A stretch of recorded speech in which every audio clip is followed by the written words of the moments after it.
27. Escoja la respuesta correcta en relación con el cáncer de mama. B. El antecedente familiar de cáncer de mama aumenta el riesgo de padecer la enfermedad. Errores comunes en preguntas de examen sobre cáncer de mama. 1. Confundir la incidencia con la mortalidad. Trampa, la opción A, es un clásico ejemplo. Hecho. El cáncer de mama es la neoplasia maligna más frecuente, mayor incidencia, en mujeres a nivel mundial. Sin embargo, no siempre es la primera causa de muerte por cáncer. En muchos países, el cáncer de pulmón ocupa ese triste primer lugar. ¿Por qué es un error común? Los estudiantes suelen memorizar cáncer de mama igual a el más importante en mujeres y generalizan ese dato a la mortalidad. 2. Memorizar datos anatómicos sin precisión. Trampa, la opción C, es una trampa de libro de texto. Hecho, la localización más frecuente del cáncer de mama es el cuadrante superior externo, o cuadrante superoexterno, que alberga la mayor cantidad de tejido glandular. Cualquier otra opción, cuadrante inferior interno, inferior externo, etc., es incorrecta. ¿Por qué es un error común? Es un dato puramente memorístico. Si no se repasa, es fácil confundir los cuadrantes. 3. Sobreestimar o subestimar la utilidad de las pruebas diagnósticas. Trampa, la opción D, presenta un porcentaje específico y engañoso. De hecho, la mamografía es mucho más sensible que la exploración física para detectar cánceres tempranos, especialmente microcalcificaciones. La exploración física, autoexploración o examen clínico, detecta tumores generalmente más grandes. En la era moderna, no detecta el 50% de los cánceres que la mamografía no ve. Es al revés, la mamografía detecta muchos más cánceres que el examen físico. ¿Por qué es un error común? Se confunde la utilidad complementaria de la exploración física con una sensibilidad que no tiene. Los porcentajes falsos pero plausibles, como el 50%, son trampas comunes. 4. Ignorar los factores de riesgo establecidos. La opción correcta B suele ser pasada por alto si no se tiene claro el peso de cada factor de riesgo. Hecho. El antecedente familiar de primer grado, madre, hermana, hija, es uno de los factores de riesgo más importantes y consistentes para el cáncer de mama. ¿Por qué es un error común? A veces los estudiantes se centran en datos numéricos o anatómicos más complejos y descuidan los principios fundamentales y epidemiológicos. Guía de repaso. Cáncer de mama. 1. Epidemiología y factores de riesgo. 1. ¿Cuál es la posición del cáncer de mama en incidencia de cáncer en mujeres? Respuesta. Es el cáncer más frecuente en mujeres a nivel mundial. 2. ¿Es el cáncer de mama la primera causa de muerte por cáncer en mujeres? Respuesta. Varía por regiones. En muchos países sí, pero en otros el cáncer de pulmón supera su mortalidad. 3. ¿Qué porcentaje de cánceres de mama son hereditarios? Respuesta. Aproximadamente 5 a 10% son hereditarios.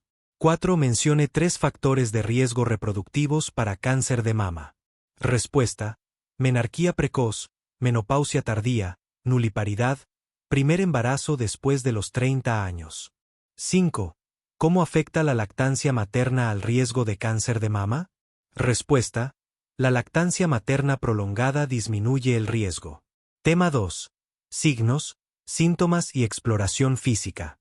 Pregunta 6. Describe el hallazgo físico más común al palpar un cáncer de mama. Respuesta. Una masa o nódulo único, de bordes irregulares, duro, no doloroso y fijo a planos profundos o a la piel. Pregunta 7. Menciona 3 signos de la piel asociados a un cáncer de mama avanzado localmente. Respuesta. 1. Piel de naranja, edema y enrojecimiento. 2. Retracción o hoyuelos de la piel. 3. Ulceración. 4. Signo del pezón invertido o retracción reciente. Pregunta 8. ¿Qué es la enfermedad de Paget de la mama? Respuesta. Es una presentación poco frecuente que se manifiesta como un eczema crónico en el pezón y la areola, asociado a un carcinoma ductal subyacente. Pregunta 9. ¿Es común que el cáncer de mama inicial sea doloroso? Respuesta. No, generalmente es indoloro en sus etapas iniciales. El dolor suele ser un signo tardío. 3. Diagnóstico y detección. 10.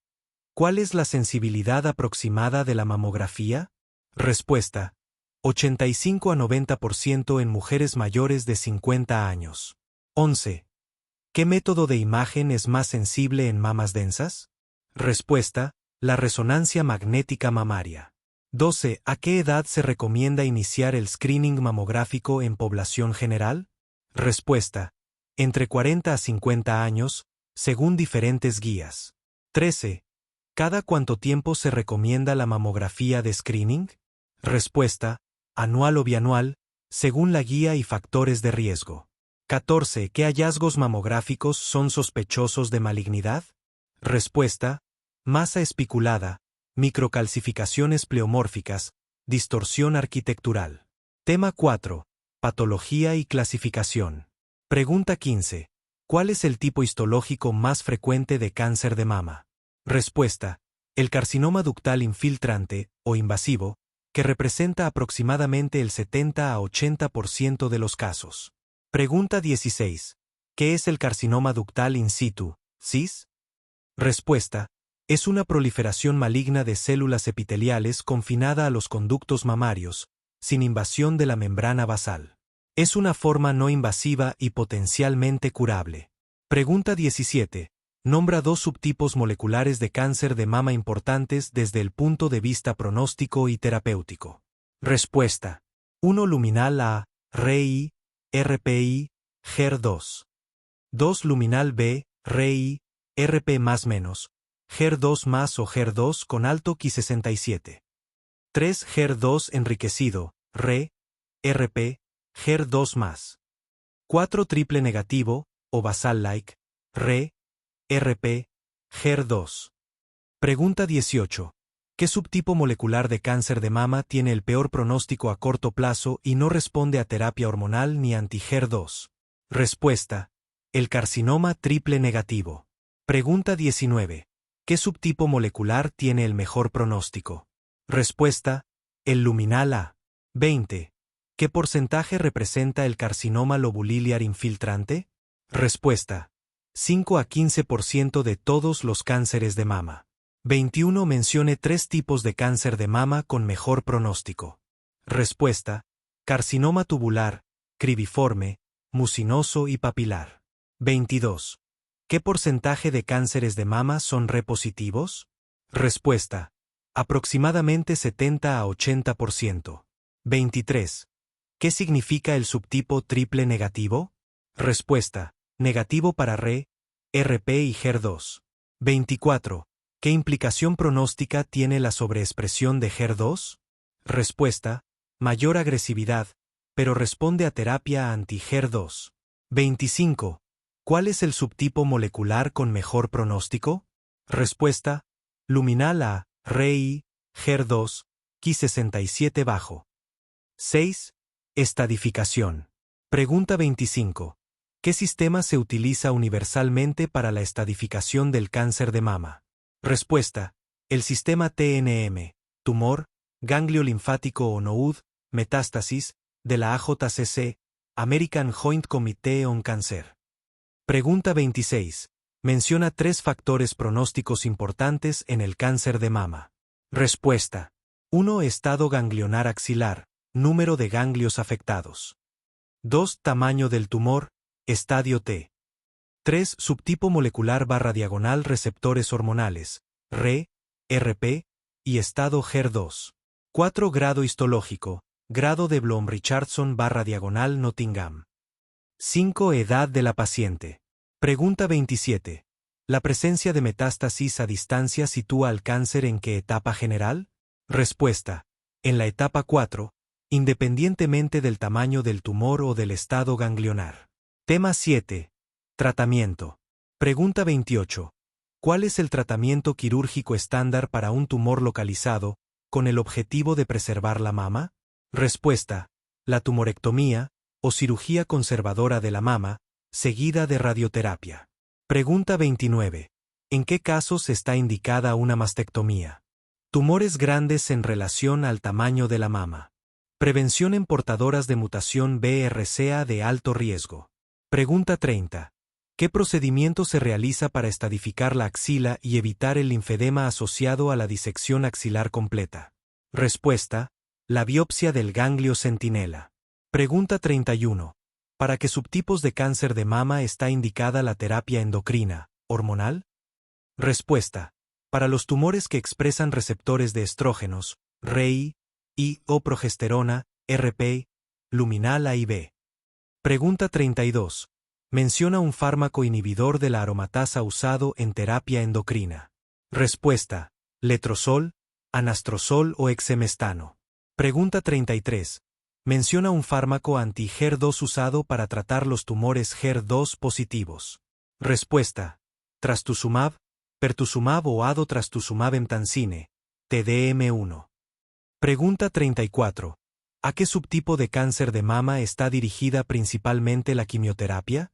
Respuesta: a todos los subtipos cuando hay riesgo de recidiva, pero es la piedra angular del tratamiento en el triple negativo, ya que este no responde a terapias dirigidas ni hormonales. 28. Escoja la respuesta correcta con relación a la endometriosis. C. La supresión de la función ovárica reduce el dolor asociado a endometriosis. 1. Confundir el alivio de los síntomas con la mejora de la fertilidad, opción A. El error: pensar que si un tratamiento alivia el dolor o reduce las lesiones, automáticamente mejora las tasas de embarazo espontáneo. La realidad: supresión ovárica, con análogos de GnRH, etc. es muy efectiva para reducir el dolor porque crea una menopausia temporal, atrofiando los implantes de endometriosis. Sin embargo, mientras la paciente está en tratamiento, no ovula, por lo que es imposible que se embarace. Fertilidad: para mejorar la fertilidad en endometriosis, las estrategias son diferentes: cirugía laparoscópica, para restaurar la anatomía, y técnicas de reproducción asistida, como la FIV. La supresión ovárica se usa a veces antes de la FIV para mejorar los resultados, pero no mejora la fertilidad natural.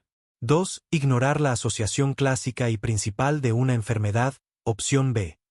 El error: elegir una opción que niega por completo las manifestaciones clínicas más típicas y conocidas de una enfermedad. La realidad: la endometriosis es famosa y se define clínicamente por dos grandes problemas. 1. Dolor pélvico, dismenorrea, dolor menstrual, dispareunia, dolor en las relaciones, dolor pélvico crónico. 2. Infertilidad. Hasta el 30 a 50% de las mujeres con endometriosis pueden tener dificultades para concebir. Decir que no se asocia es un error fundamental. 3. Definiciones incompletas o imprecisas, opción D.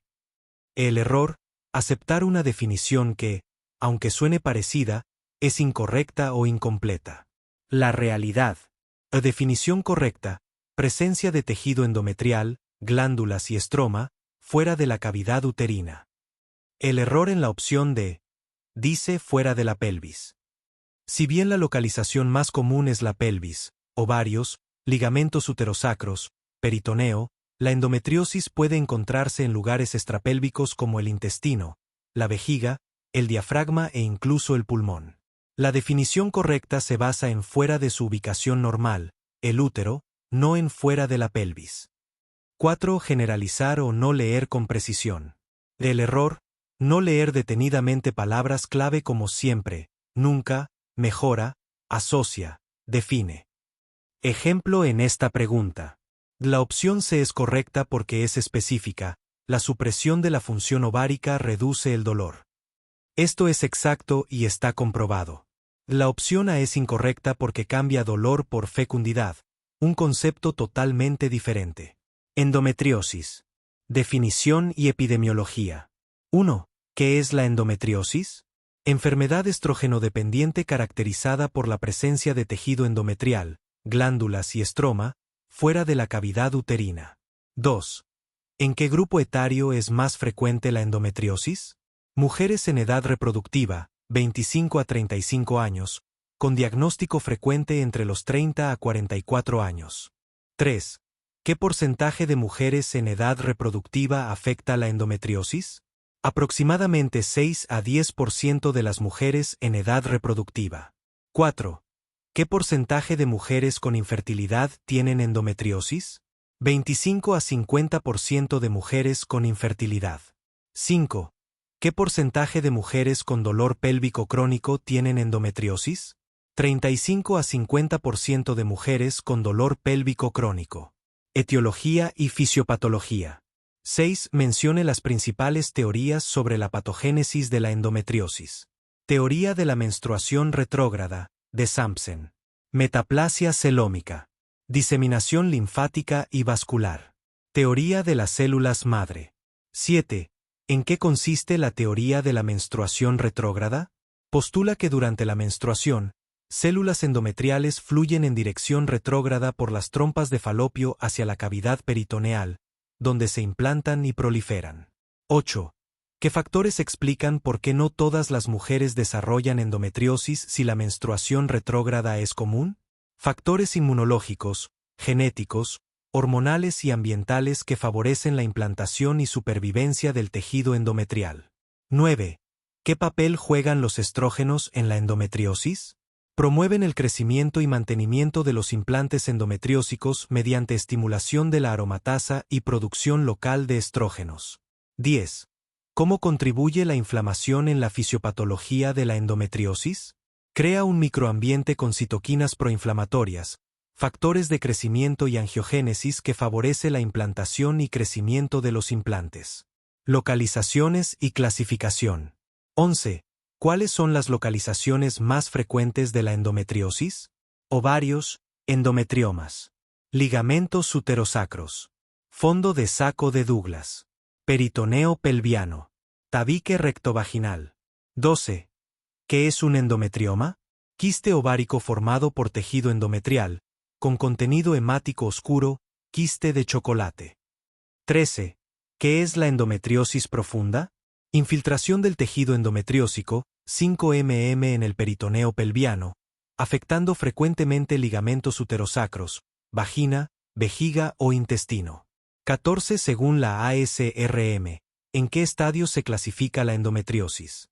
Estadio I, mínima, 2, leve, 3, moderada, 4, severa, basado en extensión, adherencias y afectación de estructuras.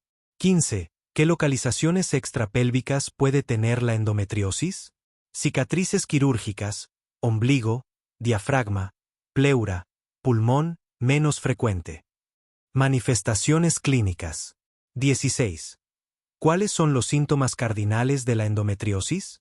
Dismenorrea, dolor menstrual progresivo. Dispareunia, dolor con relaciones sexuales. Dolor pélvico crónico. Infertilidad. 17. ¿Qué características tiene el dolor en la endometriosis? Dismenorrea secundaria progresiva, dolor cíclico pero puede volverse crónico, mejora con embarazo o menopausia. 18. ¿Cómo se manifiesta la endometriosis intestinal? Dismenorrea, dolor con defecación, disquesia, diarrea / estreñimiento cíclico, rectorragia cíclica. 19. ¿Cómo se manifiesta la endometriosis vesical? Disuria, polaquiuria, hematuria cíclica, dolor suprapúbico. 20. ¿Qué hallazgos puede haber en el examen físico en endometriosis? Dolor a la movilización uterina, nódulos dolorosos en fondos de saco vaginal, anexos engrosados / dolorosos, útero fijo o retrovertido. Diagnóstico. 21. ¿Cuál es el gold estándar para el diagnóstico de endometriosis? Laparoscopía con visualización directa y confirmación histológica. 22. ¿Qué estudios de imagen son útiles en el diagnóstico de endometriosis? Ultrasonido transvaginal, endometriomas, afectación anexial. Resonancia magnética pélvica, endometriosis profunda, localizaciones atípicas. 23. ¿Qué marcadores séricos pueden estar elevados en endometriosis? K125, poco específico, puede elevarse moderadamente. 24. ¿Qué hallazgos ecográficos sugieren endometrioma? Quiste anexial uni o bilateral con contenido homogéneo de baja ecosugenicidad, vidrio esmerilado. 25. ¿En qué casos está indicada la laparoscopía diagnóstica? Sospecha clínica con síntomas refractarios a tratamiento médico, infertilidad inexplicada, masas anexiales sospechosas. Tratamiento médico. 26. ¿Cuáles son los objetivos del tratamiento médico de la endometriosis? Aliviar el dolor, reducir progresión de implantes, preservar barra diagonal, mejorar fertilidad. 27. Mencione las opciones de tratamiento médico para endometriosis. AINES, anticonceptivos hormonales combinados, progestágenos, análogos de GnRH, antagonistas de GnRH, danazol, acetato de medroxiprogesterona. 28. ¿Cómo actúan los análogos de GnRH en la endometriosis? Supresión de la producción de estrógenos ováricos, induciendo un estado de pseudomenopausia y atrofia de implantes. 29. ¿Qué efectos adversos tienen los análogos de GnRH? Sofocos, sudoración, sequedad vaginal, pérdida de densidad ósea, con uso prolongado 6 meses. 30. ¿Qué es la terapia ADVAC y cuándo se usa? Administración concurrente de estrógenos barra diagonal progestágenos a bajas dosis con análogos de GnRH para reducir efectos adversos sin comprometer eficacia. 31. ¿El tratamiento médico mejora la fertilidad en endometriosis? No, la supresión ovárica no mejora la fertilidad. Puede postergar oportunidades de embarazo. Aspectos específicos. 32. ¿Qué es la adenomiosis? Presencia de tejido endometrial dentro del miometrio, diferente a endometriosis pero puede coexistir. 33. ¿La endometriosis mejora con el embarazo? Temporalmente por amenorrea, pero puede recurrir después del parto. 34. ¿La endometriosis mejora con la menopausia? Generalmente sí, por disminución de estrógenos, pero puede persistir con terapia hormonal. 35.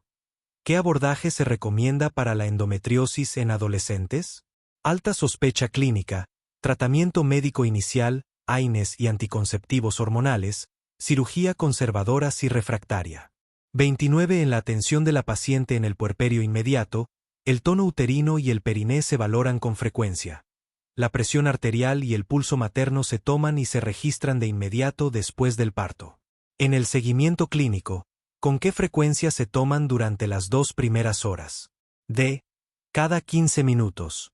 Errores comunes en preguntas de examen de ciencias de la salud. 1. No leer con suficiente detenimiento, falta de pensamiento crítico. El error: leer la pregunta rápidamente y sacar una conclusión basada en lo que suena conocido, sin analizar los detalles específicos. Ejemplo aplicado a tu pregunta.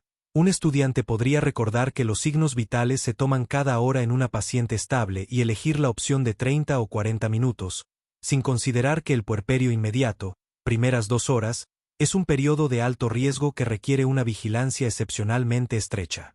Solución: subrayar o identificar las palabras clave. En este caso, puerperio inmediato, 2 primeras horas, frecuencia. Esto activa la alarma de que se trata de un protocolo específico para una situación de alto riesgo. 2. Confiar en la memoria aislada en lugar de la lógica clínica. El error: buscar en la memoria un dato exacto sin razonar el por qué. Ejemplo: en lugar de memorizar cada 15 minutos, es mejor razonar. El principal riesgo en esta etapa es la hemorragia puerperial por atonía uterina. Una hemorragia puede volverse catastrófica en minutos. Por lo tanto, la frecuencia de los signos vitales debe ser la más corta posible para detectar cambios tempranos, como taquicardia o hipotensión. Al razonar así, la opción cada 15 minutos se vuelve la única lógica. Solución: antes de responder, pregúntate, ¿cuál es el fundamento fisiopatológico o el riesgo principal que justifica esta acción? 3. Dejarse engañar por opciones demasiado obvias o demasiado extremas. El error: las opciones de distracción están diseñadas para sonar plausibles. Análisis de las opciones de tu pregunta. Cada 45/diagonal cada 40 minutos. Son intervalos muy largos para un periodo de tan alto riesgo. Son señuelos para quien no conoce la urgencia del puerperio inmediato. Cada 30 minutos. Es un intervalo común para pacientes hospitalizados estables, o para la segunda hora del puerperio si todo está bien. Es la opción trampa más peligrosa porque suena razonable, pero no es la frecuencia estándar para las primeras 2 horas completas. Cada 15 minutos, es la correcta porque es la única que coincide con los protocolos de seguridad, como los de la OMS y asociaciones de obstetricia, para la vigilancia estrecha postparto. 4. Cambiar la respuesta correcta por dudas de último minuto. El error: el estudiante piensa inicialmente en la respuesta correcta, por ejemplo, cada 15 minutos, pero luego duda pensando, no será demasiado frecuente, y la cambia por una incorrecta, por ejemplo, cada 30 minutos. Solución: la primera impresión, especialmente cuando está basada en el razonamiento clínico, suele ser la correcta. Solo se debe cambiar la respuesta si se encuentra una evidencia clara en el texto de la pregunta que se pasó por alto. Atención en el puerperio inmediato. A valoración del tono uterino. 1. ¿Qué se evalúa específicamente al valorar el tono uterino en el puerperio inmediato? Se evalúa que el útero esté contraído y firme. Se localiza el fondo uterino para verificar su altura.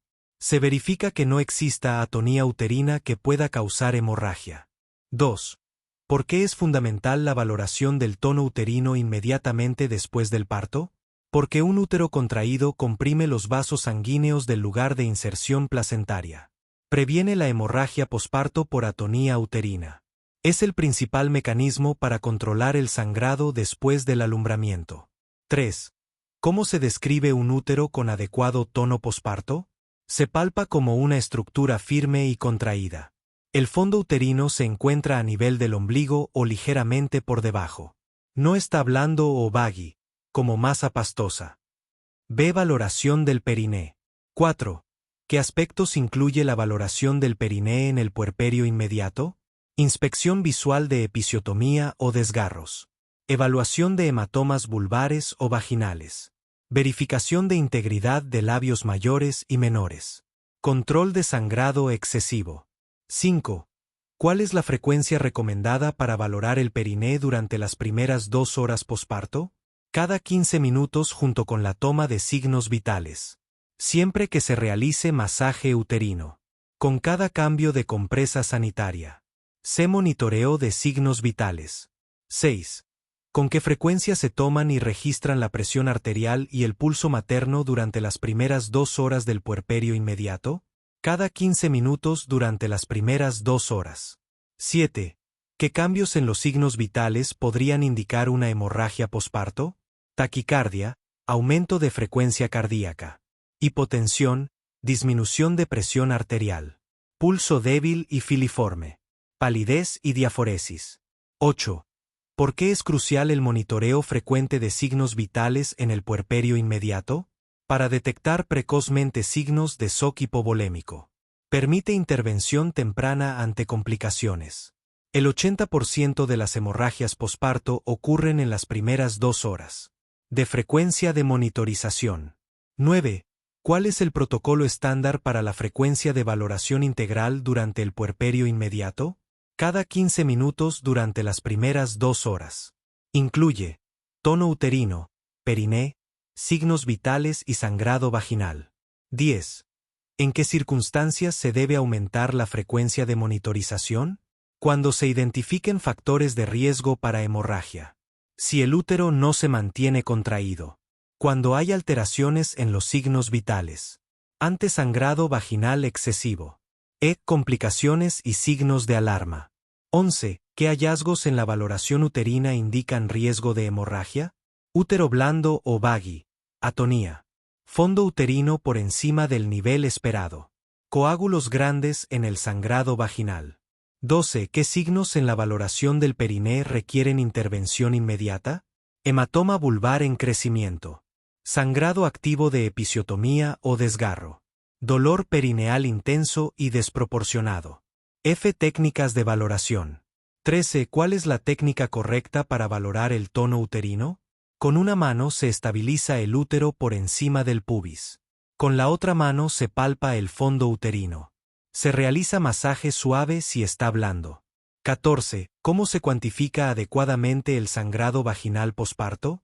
Pesando las compresas antes y después de su uso. Contando el número de compresas saturadas por hora. Observando la presencia de coágulos grandes. Criterios de estabilidad. 15. ¿Qué criterios indican que la paciente puede ser trasladada a sala de puerperio? Estabilidad de signos vitales por al menos 2 horas. Útero firmemente contraído. Sangrado vaginal dentro de límites normales. Sin evidencia de complicaciones. 16. ¿Cuándo se puede disminuir la frecuencia de monitorización? Después de las primeras 2 horas si la paciente está estable. Cuando no existen factores de riesgo identificados. Según protocolo institucional, generalmente cada 4 horas después del periodo inmediato. 17. ¿Qué intervención se realiza inmediatamente si se detecta atonía uterina? Masaje uterino bimanual hasta que se torne firme. Administración de uterotónicos según protocolo. Vaciamiento vesical si hay distensión. Monitorización estrecha de signos vitales. 18. ¿Cuál es la posición recomendada para la paciente durante el puerperio inmediato? Decúbito dorsal con periodicidad. Se puede alternar con posición lateral. Evitar posición de litotomía prolongada. 30 es el movimiento fetal que se sigue luego de la rotación interna en los mecanismos del trabajo de parto. A. Extensión. Errores comunes en preguntas de examen. 1. Confundir el orden de la secuencia. Es el error más frecuente. Los mecanismos son una secuencia lógica, y cambiar el orden lleva a una respuesta incorrecta. Ejemplo, poner la rotación externa antes de la extensión. La rotación externa, de los hombros y la restitución de la cabeza, ocurre después de que la cabeza ha nacido por extensión. ¿Cómo evitarlo? Memorizar la secuencia con una sigla o entender la lógica anatómica. 1. Encajamiento. 2. Descenso. 3. Flexión. 4. Rotación interna. 5. Extensión. 6. Rotación externa, restitución. 7. Expulsión. 2. Mezclar rotación interna con rotación externa. Confundir qué parte del cuerpo rota y en qué momento. Error común. Decir que la rotación externa es el movimiento de la cabeza para pasar del diámetro transverso al anteroposterior de la pelvis. Eso es, de hecho, la rotación interna. ¿Cómo diferenciarlas? Rotación interna. Ocurre con la cabeza dentro del canal de parto. La cabeza gira 90 para que la fontanela menor quede bajo el pubis. Rotación externa. Ocurre con la cabeza fuera, ya nacida. La cabeza gira 45 para alinearse de nuevo con los hombros, que estaban en un diámetro oblicuo. 3. Asumir que el encajamiento es sinónimo de descenso. Son mecanismos distintos. Encajamiento es cuando la parte presentadora, generalmente la cabeza, atraviesa el estrecho superior de la pelvis. Se dice que está encajada. El descenso es el movimiento continuo a lo largo de todo el canal de parto. El encajamiento es el inicio del descenso, pero el descenso continúa hasta el nacimiento. 4. Definir incorrectamente la flexión. Error común. Pensar que la flexión es un movimiento activo que el feto decide hacer. Realidad. Es un movimiento pasivo causado por el encuentro de la cabeza fetal con las resistencias de la pelvis y el suelo pélvico. La fuerza de la contracción uterina empuja al feto contra estas estructuras, haciendo que el mentón se aproxime al tórax de forma natural. 5. No especificar la parte del cuerpo en el movimiento. Algunas preguntas son específicas. Ejemplo, ¿qué movimiento sigue a la rotación interna? La respuesta correcta es extensión, de la cabeza. Si piensas en los hombros, podrías equivocarte y decir rotación externa, pero la pregunta se refiere a la secuencia principal de la cabeza. 6. Confundir extensión con expulsión. Extensión es el movimiento específico de la cabeza que, tras rotar internamente, se extiende, se desprende, pivotando bajo el arco pubiano. Es el mecanismo del nacimiento de la cabeza. Expulsión es el resultado final. Se refiere al nacimiento completo del resto del cuerpo, hombros y resto del cuerpo, que sigue a la rotación externa. Es un sinónimo de salida o nacimiento. Mecanismos del trabajo de parto. Subtema 1. Conceptos generales y definiciones. 1. ¿Qué son los mecanismos del trabajo de parto? Son la serie de movimientos pasivos que realiza el feto para adaptarse a la pelvis materna durante su descenso y nacimiento por el canal del parto. 2. ¿En qué presentación fetal ocurren típicamente los mecanismos clásicos del parto? En la presentación cefálica de vértice, con el occipucio como polo principal. 3. Nombra los 7 mecanismos del parto en el orden secuencial correcto. 1. Encajamiento. 2. Descenso. 3. Flexión. 4. Rotación interna. 5. Extensión. 6. Rotación externa. 7. Expulsión. Subtema 2. Encajamiento. 4. Define el encajamiento. Es el paso de la mayor circunferencia de la cabeza fetal, el biparietal, a través del estrecho superior de la pelvis. 5. ¿Cómo se relaciona el encajamiento con las estaciones fetales? Cuando la cabeza se encaja, se considera que está en estación 0. Las estaciones por encima de este punto son negativas, -5 a -1, y por debajo, positivas, +1 a +5. 6. ¿Qué significa la actitud o habitus fetal? Es la relación de las partes del feto entre sí, por ejemplo, la flexión de la cabeza y las extremidades sobre el tronco. En el parto normal, la actitud es de flexión generalizada. Subtema 3. Descenso, descent. 7. ¿El descenso es un mecanismo continuo o aislado? Es un mecanismo continuo que ocurre a lo largo de todo el trabajo de parto, impulsado por las contracciones uterinas y los pujos maternos. 8. Menciona 2 factores que facilitan el descenso fetal. Las contracciones uterinas. La presión del líquido amniótico, en caso de bolsa rota, la presión directa. La extensión y enderezamiento del cuerpo fetal. Los pujos maternos en la segunda etapa. Subtema 4. Flexión, flexión. 9. ¿Por qué ocurre la flexión de la cabeza fetal durante el descenso? Ocurre como un mecanismo pasivo. Cuando la cabeza encuentra resistencia en las paredes pelvianas y el suelo pélvico, el hueso occipital, que está más abajo, se desplaza hacia atrás, flexionando la cabeza y llevando el mentón hacia el pecho. 10. ¿Cuál es la importancia clínica de la flexión? Permite que el diámetro más pequeño de la cabeza fetal, el suboccipitobregmático, de unos 9.5 centímetros, se presente en el canal de parto, facilitando su paso. Subtema 5. Rotación interna, internal rotation. 11. ¿Qué es la rotación interna? Es el giro de 45 o 90 grados que realiza la cabeza fetal para que el occipucio pase de una posición transversal u oblicua a una posición anteroposterior, bajo la sínfisis del pubis. 12. ¿Por qué es fundamental la rotación interna para el parto? Porque el diámetro anteroposterior del estrecho inferior de la pelvis es el más grande, permitiendo el paso de los hombros después de la cabeza. La cabeza debe rotar para alinearse con este espacio. 13. En una presentación occipito transversa izquierda, OTI, ¿cuántos grados y hacia dónde rota el occipucio? Rota 90 grados en sentido antihorario, desde la perspectiva del médico, para llevar el occipucio de la posición transversa izquierda a la anterior. Subtema 6. Extensión, extensión. 14. ¿Bajo qué estructura ósea ocurre la extensión de la cabeza fetal? Ocurre bajo el arco pubiano o sínfisis del pubis. 15. Explica por qué la cabeza se extiende en este punto y no continúa en flexión. Porque la cabeza, tras la rotación interna, encuentra el punto de resistencia en el suelo pélvico por delante y el coxis por detrás. El canal de parto dirige la cabeza hacia arriba y afuera, forzando la extensión para que nazca la cabeza al flexionarse sobre el pubis. 16. ¿Qué partes de la cabeza fetal nacen en secuencia durante la extensión? Primero el occipucio, luego la frente, la nariz, la boca y finalmente el mentón. Subtema 7.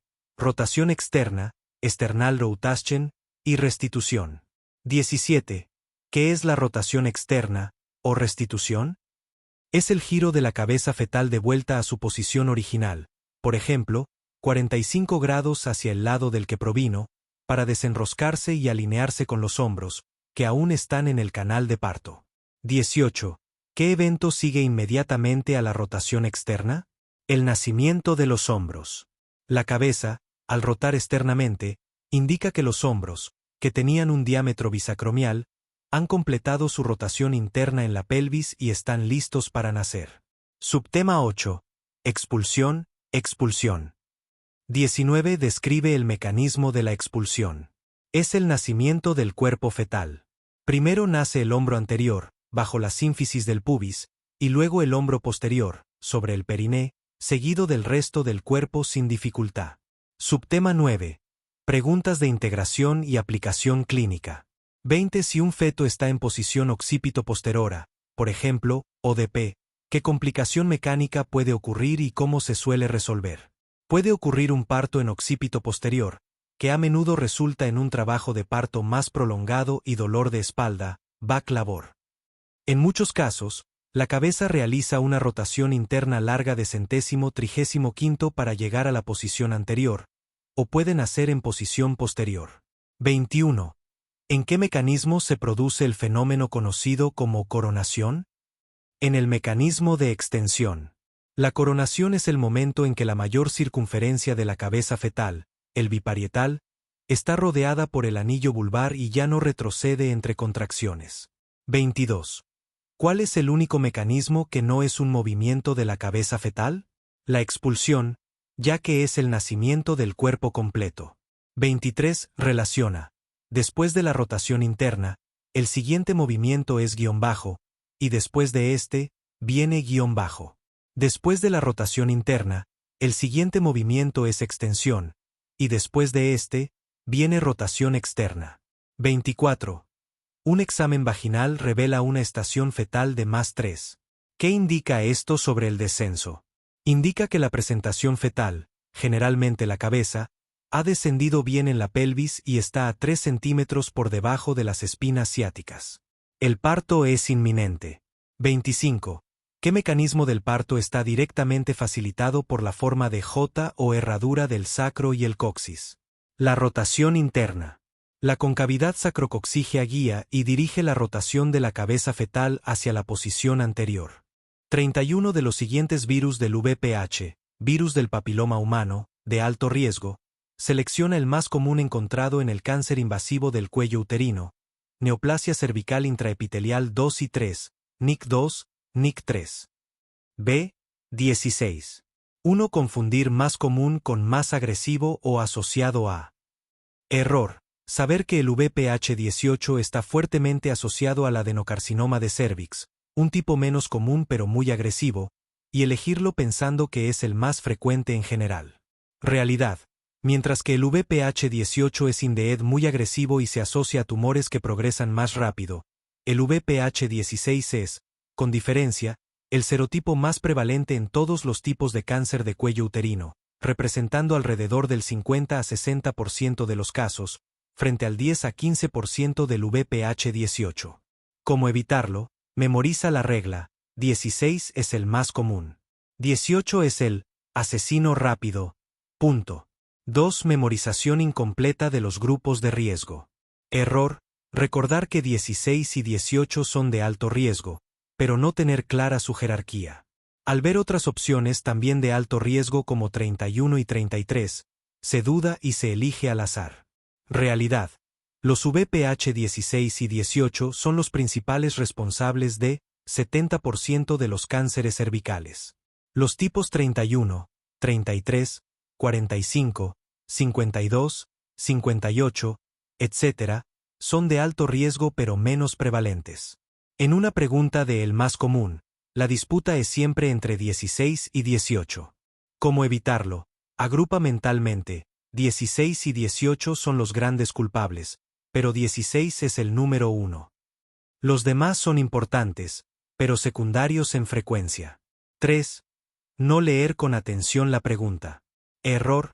La pregunta especifica más común encontrado en NIC2, NIC3 y cáncer invasivo. Un estudiante podría estar pensando solo en el cáncer invasivo y recordar vagamente que el 18 es importante, olvidando que el 16 es abrumadoramente dominante en las lesiones precancerosas, NIC 2/3. Realidad. El VPH16 es el principal driver de la progresión desde las lesiones de alto grado hasta el cáncer invasivo. ¿Cómo evitarlo? Subraya o identifica las palabras clave en la pregunta: más común, NIC2, NIC3, invasivo. Esto te da pistas sobre lo que se está preguntando. 4. Sobre analizar o buscar excepciones. Error. Pensar: bueno, en algunos estudios el VPH45 es importante en ciertas poblaciones. ¿Y si el paciente es joven? El 18 es más común en jóvenes. Realidad. Para preguntas de examen de opción múltiple, se busca el conocimiento general y estadísticamente más significativo. El VPH16 es la respuesta correcta basada en la epidemiología global. ¿Cómo evitarlo? Ve a lo seguro.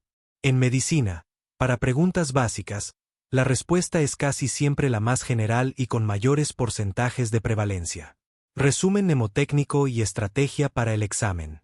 VPH16, el titán. ¿El más común en todo?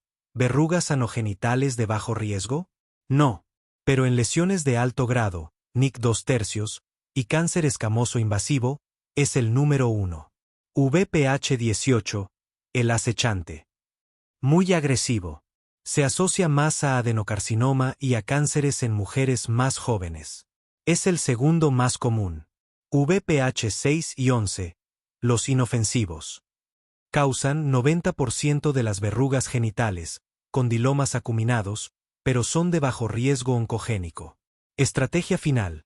Cuando veas una pregunta de VPH, hazte estas dos preguntas internas. 1. ¿Se trata de cáncer/diagonal lesiones precancerosas? Piensa en alto riesgo, 16/18. 2. Pregunta por el más común o prevalente. La respuesta es casi siempre 16. VPH y cáncer cervical. Subtema 1. Conceptos básicos y virología. 1. ¿Qué es el VPH y a qué familia de virus pertenece? El VPH, virus del papiloma humano, es un virus de ADN de doble cadena que pertenece a la familia Papillomaviridae. 2. ¿Cuál es el tropismo principal del VPH? El VPH tiene tropismo por las células epiteliales escamosas estratificadas de la piel y las mucosas. 3. Menciona las dos proteínas virales principales, oncoproteínas, responsables de la transformación maligna. Las oncoproteínas E6 y E7. 4. ¿Cuál es el mecanismo de acción principal de la oncoproteína E6?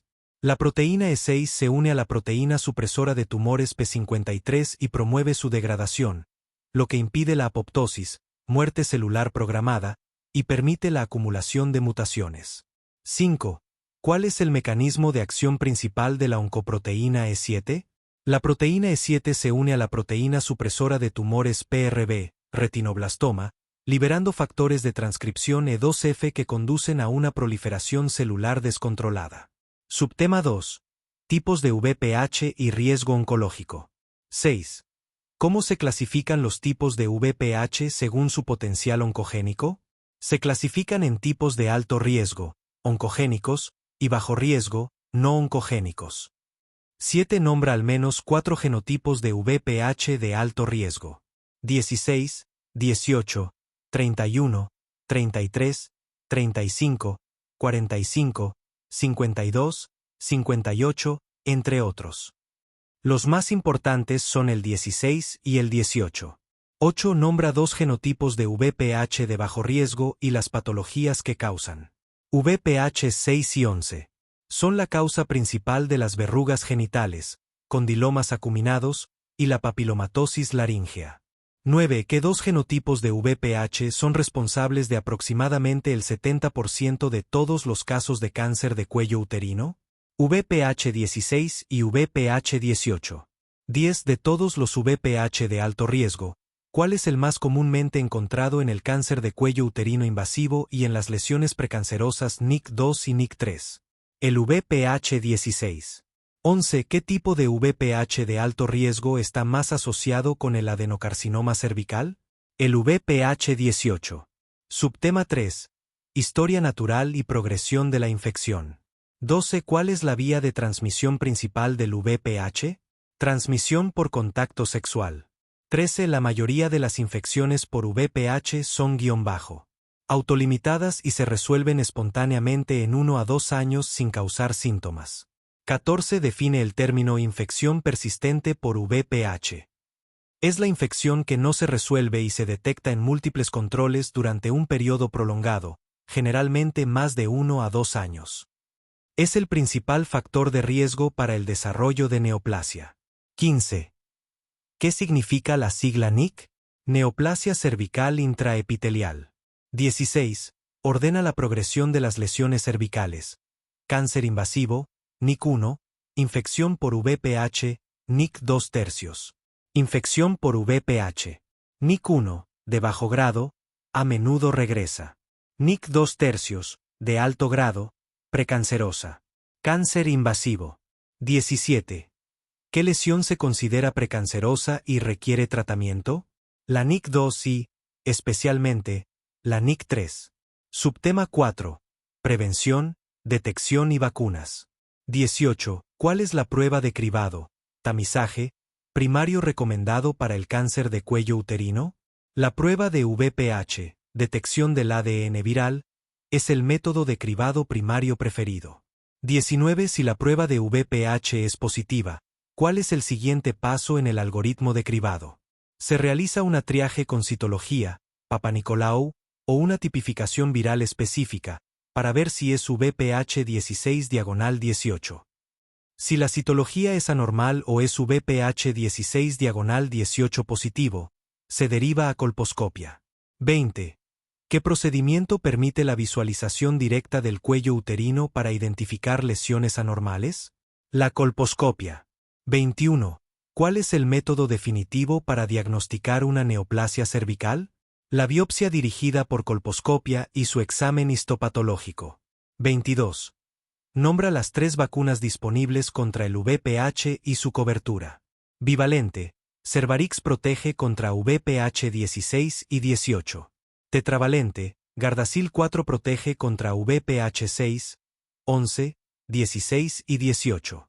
Nonavalente. Gardasil 9 protege contra VPH 6, 11, 16, 18, 31, 33, 45, 52 y 58.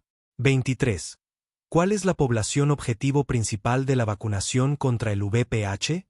Niños y niñas, idealmente antes del inicio de la actividad sexual, generalmente entre los 9 y 14 años. 24. ¿Por qué es efectiva la vacunación incluso si no cubre todos los tipos de VPH? Porque los tipos 16 y 18, que están en todas las vacunas, son responsables de la mayoría de los cánceres. La vacuna nonavalente cubre alrededor del 90% de los VPH que causan cáncer. Subtema 5. Epidemiología y datos clave. 25. ¿Qué porcentaje de cánceres de cuello uterino son causados por el VPH? Más del 95%. 26. El VPH no solo causa cáncer de cérvix. Nombra otros 3 cánceres asociados al VPH. Cáncer de ano. Cáncer de orofaringe, amígdala, base de lengua. Cáncer de vulva, vagina y pene. 27. ¿Qué genotipos de VPH son los más comunes a nivel mundial? El VPH 16 es el más común globalmente, seguido del VPH 18. 28. ¿La infección por VPH es necesaria y suficiente para desarrollar cáncer de cuello uterino? Es necesaria pero no suficiente. Se requieren otros cofactores como tabaquismo, inmunosupresión, multiparidad, uso prolongado de anticonceptivos orales e infecciones concomitantes. 32. En la gestación gemelar monocigota, dicoriónica y diamniótica, señale el tiempo en que se produce la división de los cigotos después de la fecundación. B. Primeras 72 horas. 1. Confundir el tipo de placentación con el momento de la división. Dicoriónico/diamniótico, ocurre antes del día 4, división temprana, hasta 72 horas. Monocoriónico/diamniótico, ocurre entre el día 4 y el día 8, después de la formación del corión, pero antes de la del amnios. Monocoriónico/monoamniótico, ocurre después del día 8, cuando ya se ha formado el amnios. Siameses, división después del día 13, incompleta. Error común, elegir entre los días 4 y 8, opción C, para dicoriónico/diamniótico, cuando en realidad ese periodo corresponde a monocoriónico/diamniótico. 2. Memorizar sin asociar la lógica embriológica. Día 1-3. El cigoto se divide en blastómeros, cada uno puede formar su corión y amnios independientes. Día 4-8. Ya se formó el corión común, por eso es monocoriónico, pero el amnios aún no, por eso cada uno forma su amnios, diamniótico. Después del día 8, ya existen las capas germinales y el amnios, por lo que si se dividen comparten amnión. Error común: no recordar que di significa 2, y que para tener 2 coriones la división debe ser muy precoz. 3. Confundir días postfecundación con días de desarrollo embrionario o edad gestacional. La pregunta se refiere a días después de la fecundación, no después de la última regla. 72 horas igual a 3 días postfecundación, dentro del periodo dicoriónico.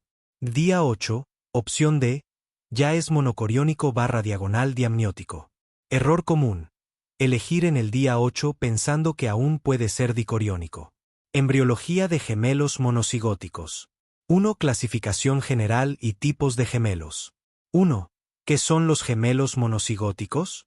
Respuesta: gemelos idénticos que se originan de un solo cigoto, un óvulo fecundado por un espermatozoide. 2. ¿Qué son los gemelos disigóticos? Respuesta: gemelos fraternos que se originan de 2 óvulos diferentes fecundados por 2 espermatozoides diferentes. 3. ¿Qué determina el tipo de placenta y membranas en gemelos monocigóticos? Respuesta: el momento de la división del cigoto después de la fecundación. 4. ¿Cuál es la frecuencia aproximada de gemelos monocigóticos en la población?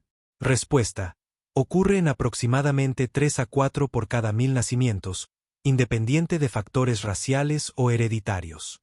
5. ¿Qué factores influyen en la incidencia de gemelos disigóticos?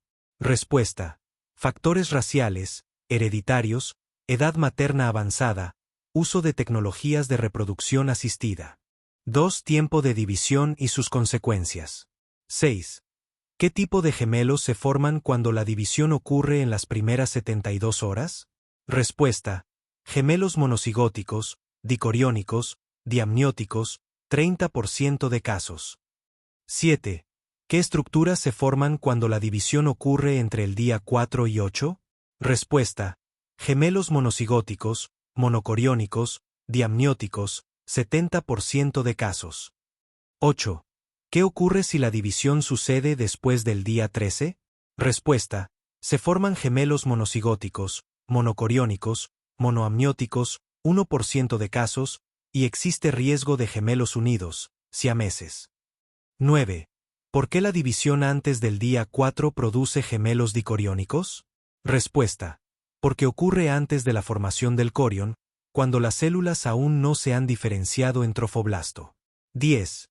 ¿En qué día específico se forma la cavidad coriónica? Respuesta: alrededor del día 4 postfecundación. 3. Características de las membranas. 11. ¿Qué significa dicoriónico?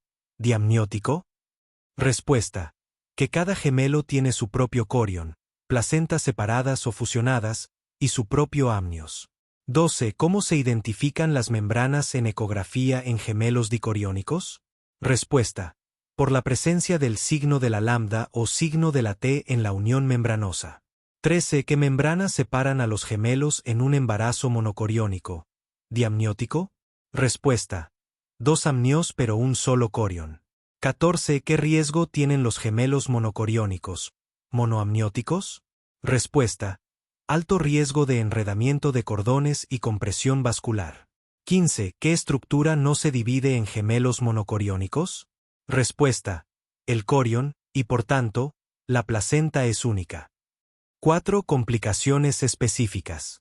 16. ¿Qué síndrome afecta principalmente a gemelos monocoriónicos? Respuesta: síndrome de transfusión feto-fetal, TTTS.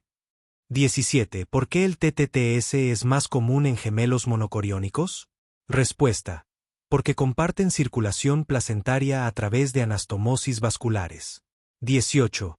¿En qué semana suele manifestarse el TTTS? Respuesta: generalmente entre las 16 y 26 semanas de gestación.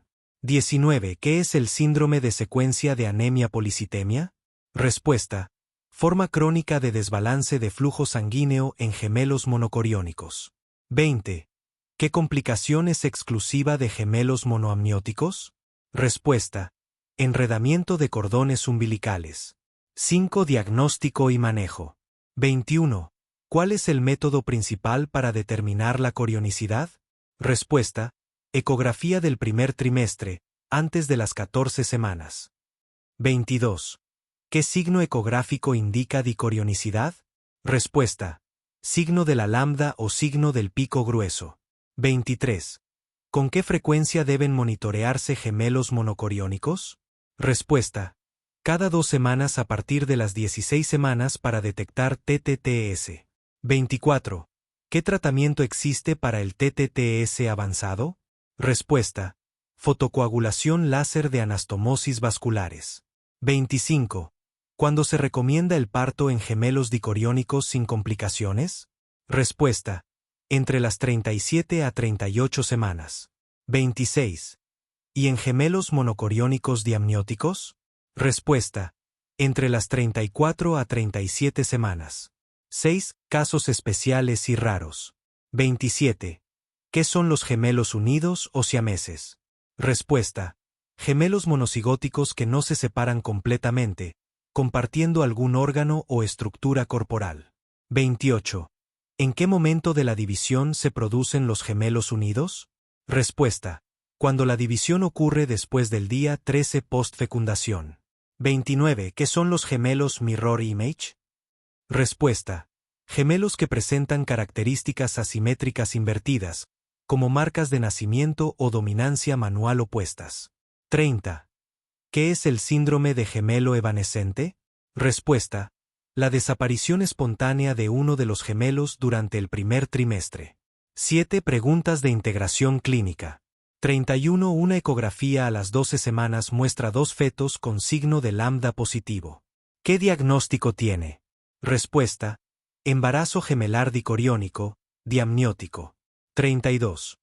¿Por qué es importante determinar la corionicidad en el primer trimestre?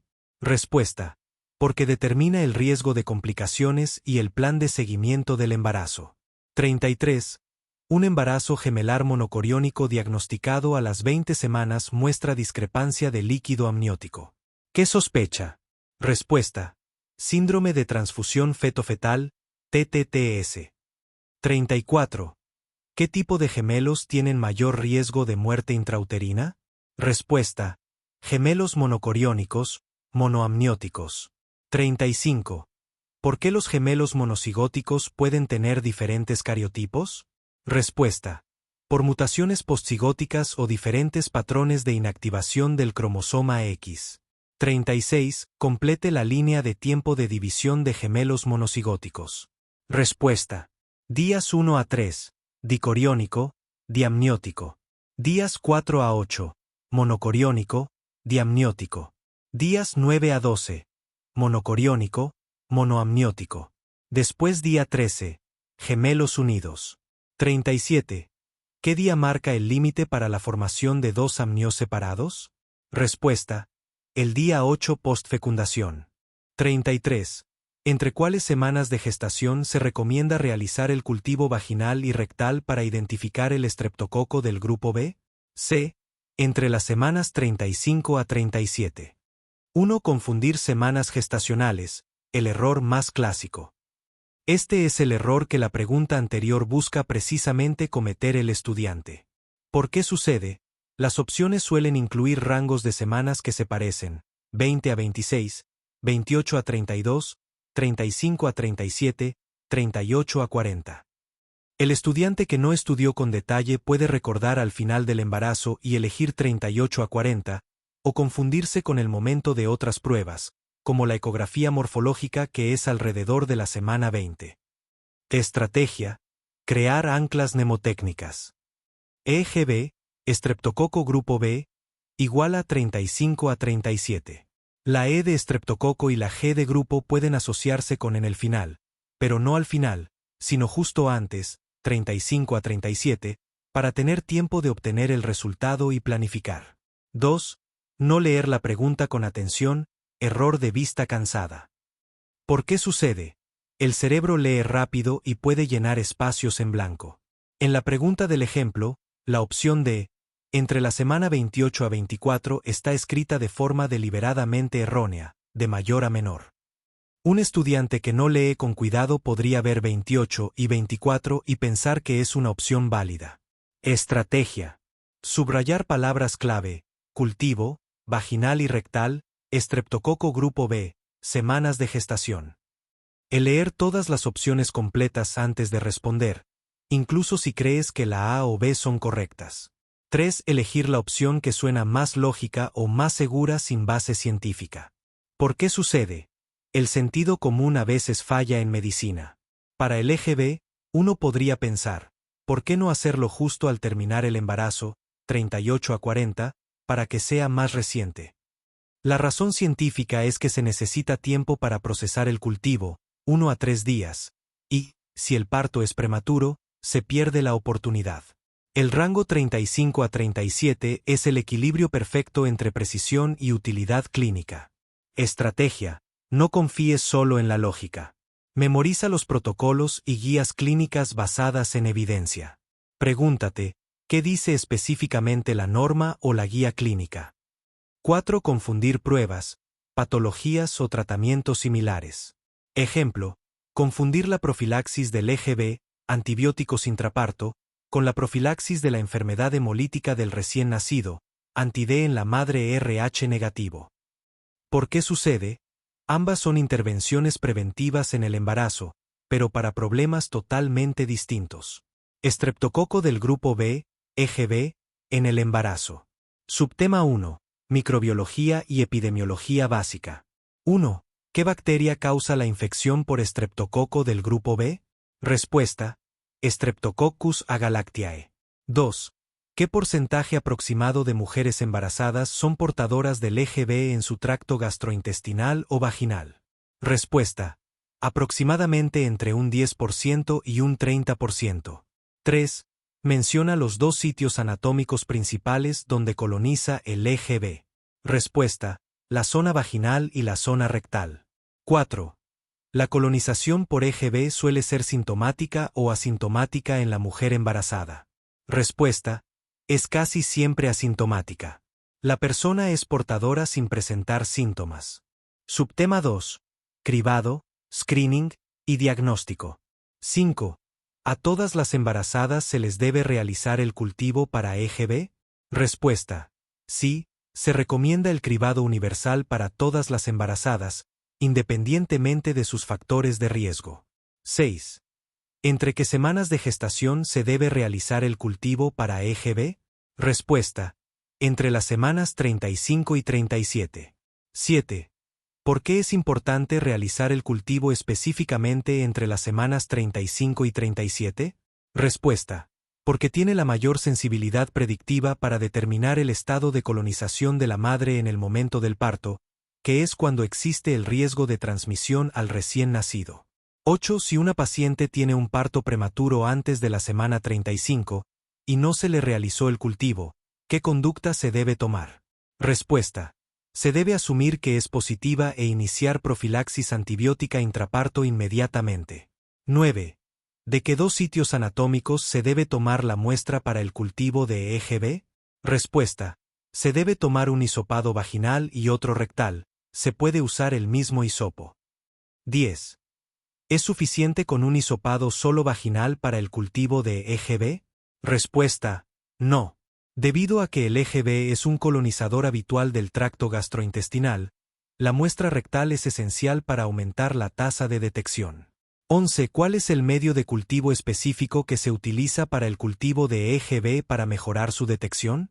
Respuesta: el medio de cultivo selectivo, caldo selectivo para eje B, como Todd Hewitt. Subtema 3. Estrategias de prevención y profilaxis intraparto, PPI. 12. ¿Cuál es el objetivo principal de identificar a las mujeres colonizadas con eje B?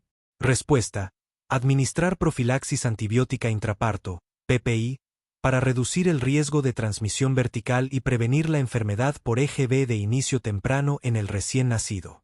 13. Menciona las dos indicaciones absolutas para administrar profilaxis antibiótica intraparto, PPI, contra el eje B. Respuesta: cultivo positivo para eje B realizado entre las semanas 35 a 37. Antecedente de un hijo previo con enfermedad invasiva por eje B. 14. Además de un cultivo positivo, ¿en qué otras situaciones, indicaciones relativas, se debe administrar PPI? Respuesta. Bacteriuria por EGB en cualquier momento del embarazo actual. Estado de colonización por EGB desconocido, cultivo no realizado o resultado no disponible, y presencia de al menos uno de estos factores de riesgo. Parto, 37 semanas, pretérmino. Rotura de membranas mayor o igual que 18 horas. Temperatura intraparto mayor o igual que 38 grados centígrados, fiebre materna. 15. ¿Cuál es el antibiótico de primera elección para la profilaxis intraparto? Respuesta, la penicilina G intravenosa. 16. ¿Cuál es el régimen de dosificación de la penicilina G para la PPI? Respuesta, dosis de carga de 5 millones de UI4, seguida de 2.5 a 3 millones de UI4 cada 4 horas hasta el parto. 17. Si una paciente es alérgica a la penicilina, pero tiene bajo riesgo de anafilaxia, reacción no inmediata, ¿qué antibiótico alternativo se utiliza? Respuesta, cefazolina, 2 gramos 4 como dosis inicial, luego 1 gramo 4 cada 8 horas. 18. Si una paciente es alérgica a la penicilina con alto riesgo de anafilaxia, reacción inmediata, ¿qué antibióticos alternativos se recomiendan? Respuesta, se debe realizar una prueba de sensibilidad al EGB. Si es sensible, se usa clindamicina, 900 miligramos 4 cada 8 horas. Si es resistente o se desconoce la sensibilidad, se usa vancomicina, 1 gramo 4 cada 12 horas. 19. ¿En qué momento del trabajo de parto se debe iniciar la profilaxis antibiótica? Respuesta, se debe iniciar tan pronto como sea posible una vez que se diagnostique el trabajo de parto o se rompa la bolsa de aguas, y al menos 4 horas antes del parto para que sea más efectiva. 20. A una paciente con cesárea programada, sin trabajo de parto y con membranas intactas, ¿se le debe administrar PPI? Respuesta, no. No se requiere PPI, ya que el recién nacido no pasa por el canal de parto colonizado. Subtema 4. Impacto en el recién nacido. 21. ¿Cómo se clasifica la enfermedad por EGB en el recién nacido según el momento de aparición? Respuesta. Inicio temprano. Ocurre en la primera semana de vida, generalmente primeras 24 a 48 horas. Inicio tardío. Ocurre entre la primera semana y los 3 meses de vida. 22. ¿Cuál es la forma más común de presentación de la enfermedad de inicio temprano por EGB? Respuesta. Sepsis con neumonía o sin ella. 23. ¿Qué forma de la enfermedad de inicio temprano es particularmente grave? Respuesta. La meningitis. 24. ¿La profilaxis intraparto es efectiva para prevenir la enfermedad de inicio temprano o la de inicio tardío? Respuesta. Es altamente efectiva para prevenir la enfermedad de inicio temprano. No previene la enfermedad de inicio tardío. 25. ¿Cuál es la vía principal de transmisión del EGB de la madre al recién nacido, causando la enfermedad de inicio temprano? Respuesta. La transmisión vertical durante el paso del feto a través del canal de parto colonizado. Subtema 5. Situaciones clínicas específicas. 26. Si una paciente tuvo un cultivo positivo para EGB en un embarazo anterior, ¿requiere PPI en el embarazo actual? Respuesta. No necesariamente. La indicación depende del resultado del cultivo de este embarazo, realizado entre las 35 a 37 semanas. Si es negativo, no necesita PPI. 27. Una paciente con bacteriuria asintomática por EGB en el primer trimestre, ¿requiere PPI? Respuesta, sí. La bacteriuria por EGB en cualquier trimestre es una indicación para administrar PPI, independientemente del resultado del cultivo rectovaginal a las 35 a 37 semanas. 28. ¿Es útil el tratamiento antibiótico oral durante el embarazo para erradicar la colonización por EGB? Respuesta, no. El tratamiento oral no es efectivo para erradicar la colonización de manera permanente y no se recomienda, ya que la recolonización es frecuente.